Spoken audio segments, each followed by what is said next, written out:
Hello everyone, Bell is back, and I have not done a comic book review in a long time, but here we are. I got this new book for my birthday. It is a Black Label book called Joker Killer Smile, and I forgot how the Black Label title from DC Comics was originally supposed to be not even an adult title specifically, but like this prestigious um, corner of DC Comics where they were going to take all the writers who had proven themselves in the past, like Scott Snyder, for example, and allow them to do whatever they wanted, generally speaking, with comics.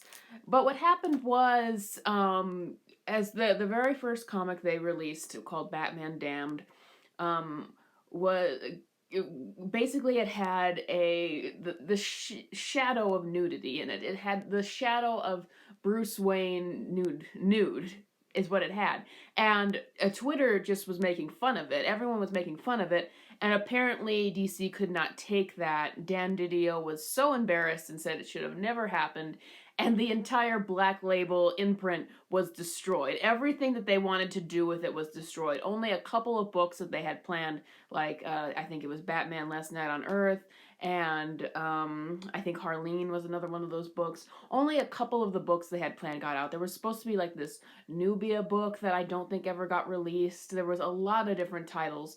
Can you imagine that? I just wanted to talk about how crazy that story is. Like, they were going to have this adult imprint made from the most prestigious writers at DC Comics, and as soon as they did the first thing that was an adult thing, they just shut it all down. And it wasn't even something that was bad and that they got under a lot of controversy and they shut it down because of that. They were just embarrassed, as to my knowledge, and that's what destroyed Black Label as a whole.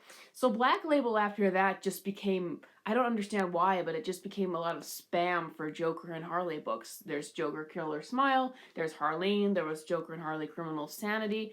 It's odd, and sometimes Black Label will come out. It's weird. They'll sometimes just have a Black Label book, just be out there just to say this is more adult than our regular line. Like I think Curse of the White Knight, was Black Label book, and the recent book that I reviewed on here, that awful T. Franklin book was also Black Label. I think they kind of just use it to say, oh, this is more adult. That's their adult imprint. That used to be Vertigo, but Black Label is kind of meaningless now. It's destroyed, and they still have a lot of censorship in this book, in the Black Label books. But Killer Smile, I heard some good things about it, and I just wanted to give it a try because it's been a while since I've had a self-contained Joker book that isn't three Jokers, which a story I'm not a fan of. Maybe I'll review the entire thing on my channel sometime. But Killer Smile, I wanted to give it a try. It's another story about the Joker essentially trying to make one of his psychiatrists go mad.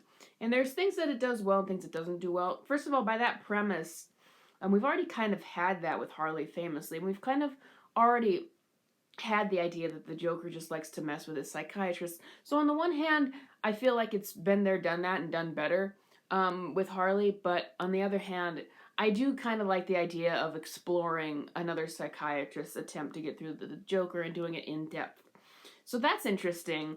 The book, what makes it memorable for me is it's kind of told in this very creepy children's book that it keeps kind of going back and forth between the main story. This creepy children's book that's really lighthearted, and then it's about Mr. Smiles comes in and, kills all the happy animals of Happyville. It's very creepy because that's what horror does. You take something, I say this all the time, you take something innocent and you pervert it. That's horror. And that's what makes the book scary and creepy, because of that Mr. Smiles story. And you even see him, if you take off the dust cover, you even see the picture of that character off the dust cover.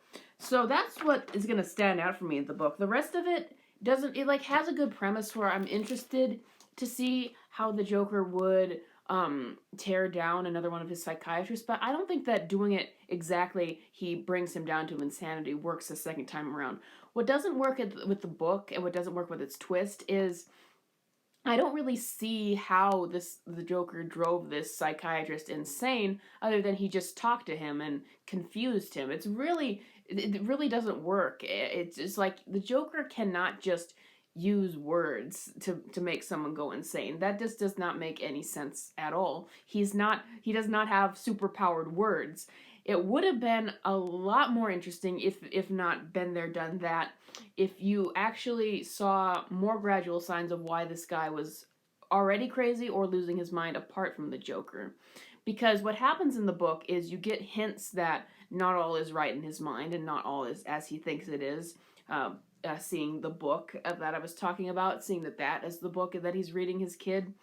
Um, but then there's a big twist that he's actually been treating the Joker for 3 years instead of 3 months, and that his wife and child that he's been talking to throughout the story actually aren't real and they left a long time ago. It's confusing from the time when you see him in the beginning, where he has his family, and the time you see him more to the third act, how long it's actually been and when they were actually there or not. It doesn't seem like they were supposed to be there at all. But it kind of just wants you to buy this idea that yes, the Joker, if you talk to him, then you can just go crazy. And I'm not into that. I think that there's a solid idea in there where you could see the psychiatrist, uh, slowly succumb to madness. But we've done that with Harley, and we've done that better. And I just think that if you're going to explore a different psychiatrist taking on the Joker, then you need to go a little bit of a different route. You can't have every psychiatrist who talks to the Joker lose their mind. I mean, I like how the Joker is written in the story. I mean, just as far as the voice for his character, and I like how he talks to this psychiatrist in the story, and I like how the story actually provides some redemption for the psychiatrist at the very end, rather than just being another fall from grace. That makes it a bit different. And once again, I do like the kind of back and forth from reality to the children's book going on in the story, but it's not really explained. You don't really have an explanation for it in the book. It's just like he sees this children's book that's really about the Joker as he's reading to his kid. He sees it as like a cartoon. And I'm not sure, is that actually just him going crazy? It seems to be. I suppose it is. It's a bit of a confusing book, and it just seems like it has some intelligence to it in terms of how it wants to tell its story and have a twist. It's just it ultimately doesn't work. And going back to how this video began, me talking about Black Label, I'm just not sure, like, how did this story get released? Because it's something that we've kind of seen before. It just has a little different of a gimmick here and there. It's by Jeff Lemire. I'm not sure if this was a story he really wanted to do, and so they just said, okay, go ahead, have Black Label, just do it out there. Maybe it was that. Maybe they were just letting some creators do whatever they want with Joker and Harley. That's how Criminal Sanity got released. I don't know. But, I mean, as far as I'm ripping on it, I did like the gimmick here of the children's story. I did like some of the writing with Joker's character. I did like some of the characterization of the psychiatrist. There were some good elements to this book, but it just didn't all come together and make sense. So I'll keep it. It'll go on the shelf with Black Label books. But I would probably, if I went back to giving these books ratings, I'd give it 3 out of 5, 2.5 out of 5. It's not a very good book, probably closer to 2.5 out of 5, but it'll go in the collection. And do you want me to do comic book reviews again? I haven't really been doing it lately because of the way the comic book industry has been. Let me know in the comments below, and I will see you guys next time.